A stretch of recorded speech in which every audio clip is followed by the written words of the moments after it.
You're listening to Winnipeg's Classic 107. My name is Simon Rusnak. Manitoba Opera fets 50 years this weekend with an anniversary concert at the Centennial Concert Hall. Featuring a stellar roster of internationally acclaimed artists, the evening promises to be a spectacular celebration of the grandest of art forms. Joining me this morning are two often unsung heroes in opera productions. Members of the chorus, Kadri Irwin and Peter Klimke, are longtime members of the Manitoba Opera Chorus, who are set to receive their due as soon-to-be inductees in the newly minted MO Chorus Hall of Fame. Kadri, Peter, welcome to Winnipeg's Classic 107. Good morning. Thank you very much. So you are set to be inducted as part of the inaugural 10-member class in the newly created Manitoba Opera Chorus Hall of Fame, an honor reserved for choristers who have performed in 50 or more productions. Kadri, what does this honor mean to you? I think it's I'm honored to be recognized for being a part of the opera for so long. I started fairly young, and I can't believe I've been doing it this long. So it's a kind of a wake-up call. Wait a minute. Over 50, I've done 61 operas. Well, that's exactly what I was going to ask. 61 productions you've done? Yes. And kind of to reiterate this for the audience, it's 50 or more productions, not performances, because there are often 3 performances in a production. That is really incredible, though I think the fellow beside you might have you beat. Peter, how many productions have you been a part of? Well, I was surprised to be informed by Sheldon that I've done 75. 75 productions. Do you remember your first show? The first Rigoletto that we did in 1973, I believe. And so let me ask you this. Back, then, what made you join the chorus in the first place? What made you want to join the Manitoba Opera Chorus? Well, music has always been a big part of my life. It's just a given. I went to the first production 50 years ago of Trovatore and was enthralled. I was also at that time singing with the Kosich Choir, and Henry Engbrecht did some work with the Kosich Choir. And at one of his practices, he came over and said, "Would you be interested in singing in the opera chorus?" I'd never even considered it. So I went, had an audition, and the rest, as they say, is history. It really is an incredible story. I was going to, mention the fact you come from singing stock, and of course we know each other through the Ukrainian community. And I was wondering if there was that translation from chorus singing, with a group like Kosich, and then making your way to Manitoba Opera Chorus. Were you just hooked after that first performance, getting on stage with Manitoba Opera? There just didn't seem any choice in the matter. I was asked to sing, so I sang. Yeah. And at that point. And we're certainly not there for money. Yeah. There was no such thing as an honorarium 50 years ago. Yeah. We got, I believe, 2 tickets. Yeah. But the love of the art form, it is the grandest of art form. Music, the symphony, the singers, the costumes, the acting. It's just a wonderful, wonderful expression. Yeah, it all really does come together. Kadri, what about you? What first got you involved with the chorus? Well, music started in my life with my parents. My mother was an opera fanatic who had a very, very good voice. She loved coloraturas. And so whether I wanted to or not, I was listening to it since as a small child. And I also attended the very first performance of Il Trovatore, the concert production with the MOA. And I was less than impressed because I was in my early teens and maybe not so fond of it at the time. And then I saw a production of Madame Butterfly, and I was entranced. And I started taking singing lessons, and my teacher encouraged me to audition, which I did. And my first production was Aida in 1984. And you become addicted. There's no other way of describing this passion for singing. It's almost visceral, and it's tremendous. As Peter says, the culmination of so many different parties to make this incredible whole, including the administration, the technical staff, of course the symphony is phenomenal, and we're so fortunate in this province that we are able to tap into all of these things and have this 50-year-old opera company still surviving.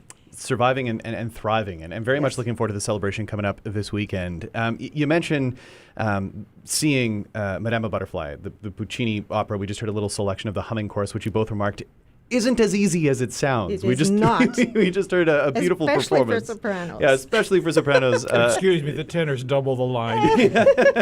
Yeah, so a soprano and tenor of the Manitoba Opera Chorus have joined me here in the studio. I'm curious, Kadri, over your many productions, have there been certain highlights, one that have just kind of stayed as these incredible works that you were just so fortunate to be a part of? I'm sure there are many, but... There are. And for different reasons. I think La Forza del Destino by Verdi is a fantastic opera. We've only done it once, but it has everything. Goofy plot or not, it is a real chorus opera, and of course, as chorus members, those are usually our favorites.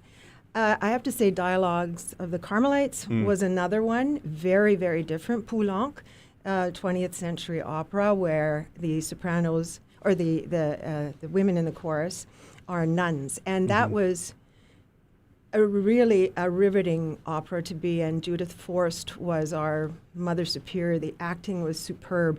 We actually were literally terrified as we went up the stairs to that guillotine. Yeah. It was stunning in a very different way. I also love the Pearl Fishers. That was another favorite of mine. Yeah, it's so lovely. What about for you, Peter? Are there certain operas that really stick out in terms of the production and being part of? Well, to me, they're all interesting. But from a personal point of view, I've been fortunate enough to do some comprimario roles in different operas. Yeah. The first one I did was Parpignol in Bohème, the toy seller. And I had 2 lines. And I remember the first staging rehearsal with the principals. I just blurted them out to get it over with as fast as possible. And Judith Forst was our Musetta. And she came over to me and put her arm around my shoulder. And she said, "You turned those 2 lines into an aria, honey." And to this day, Judith and I remain friends. One of the most wonderful things about the opera chorus is the friendships that have developed. Kadri and I are sitting here together. We've become very close friends over the years. We do some socializing together.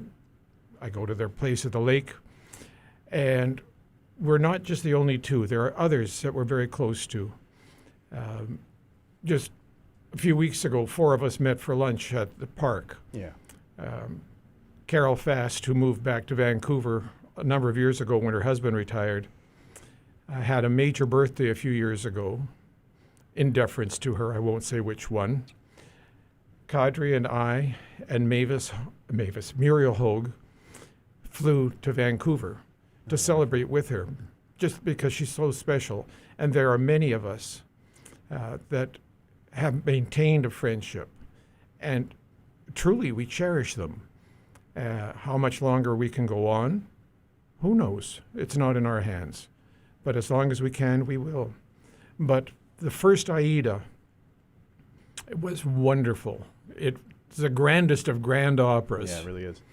And I was a priest, so I had a long white robe kind of costume, but those that were not priests had different costumes. And for the triumphal march, of course, we don't have 300 people on stage, but as you went around, someone would hand you a hat for your next go-around in the march, or a jacket, a scarf. The little quick changes that exactly. Yeah. It's all part of the production, right? The magic of it all. Exactly. But they've all been so very special. Except Rossini operas, I have to say, because he never puts women in his chorus. Yeah, it's true. I mean, and the other thing, too, is you really do get to kind of run the centuries. I mean, we're talking about some of the well-known names of past centuries, the iconic parts of the literature, but even, having Carlisle Floyd here in Winnipeg to take in Susanna, right? Susanna was fabulous. Yeah, and so Lara was unbelievable. Exactly. So, I mean, it's been such a gamut that you've run and through these incredible careers. And again, there's going to be 10 of you that are inducted, 50 plus productions that you've been a part of. One last person that I want to certainly give a bit of a nod to before we kind of wrap things up is Tad Bernacki, who's going to be celebrating his 40th season with the company. He, of course, chorus master. Kadri, can you speak briefly to Tad's impact on what you've done on the stage? Tad is tremendous. He has a perfect pitch and a most incredible ear, and is able to hear and sing every part. Yes. Every single Almost part. at the same time, it seems. Almost at the same time. He's really something. He's extremely patient with us, extremely patient. He's a magnificent pianist. And so we're fortunate that even when he passes the baton on to the conductor for our staging rehearsals, he also supports us with the piano at the rehearsals, and he's a magnificent pianist. So he's really a powerhouse. Also has conducted some of our operas. So That he has. So yes, we enjoy him very much. Well, we've been blessed with wonderful chorus masters, Henry Engbrecht, Leslie Ueda, John Standing, and Tad. The backbone of many operas is the chorus, and we truly have been so very blessed. It has been a very, like you say, I mean, it's incredible to think 40 seasons for Tad, and I'm glad you bring up all the other names that have been involved with the chorus and making sure that you are so well prepared as you often are. I mean, it's always a highlight to see the chorus enter the stage and to really, take the spotlight in that way. It is, the other thing too is just the sense of community that you've both spoken to over the years, and congratulations to you both on being part of the inaugural class of the Manitoba Opera Chorus Hall of Fame. It really is something. It's been a privilege to be able to do all these operas over the years. It's our pleasure. No, truly. It's been truly one of the highlights of my life, singing with Manitoba Opera. And we've had some wonderful directors. God bless the late Irving Gutman, who had such a gift for casting. His direction sometimes lacked a bit of direction verbally. He'd put his hand on your shoulder, we refer to it as the claw, and place you on stage. I remember a magic flute, put his hand on my shoulder, put me on a corner of the stage, and his direction was, "Now act like a tree." So I extended my branches, and that was that. Yeah, exactly that. Well, thank you both for taking us on a trip down memory lane and for hearing more about, your careers with Manitoba Opera. The concert coming up this Saturday, February 25th, 7:30 p.m. at the Centennial Concert Hall. One to certainly check out, of course, the Manitoba Opera Chorus will be there, as will the Winnipeg Symphony Orchestra, and very special guests. An evening hosted by none other than Monica Huseman, and it should be just a wonderful evening indeed. One to check out, and more details up at mbopera.ca or classic107.com.